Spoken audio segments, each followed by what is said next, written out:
One of the standout features of Rebelle 8 is its remarkably realistic bristle brushes, which work very differently from the previous texture-based brush system. Texture brushes are based on stamps. When you combine multiple stamps, you get a stroke.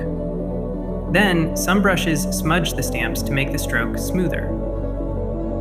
On the contrary, bristle brushes are built from simulated individual bristles, where each bristle is drawn and behaves independently, or they can even influence each other.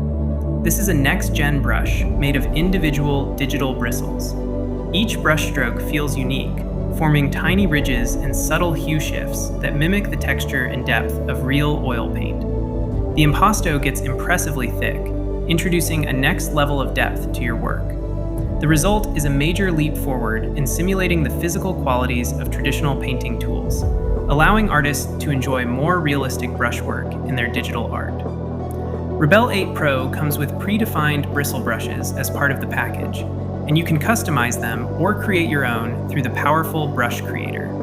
It gives you a full control over your brush settings, from bristles' density and thickness to behavior and impasto effects.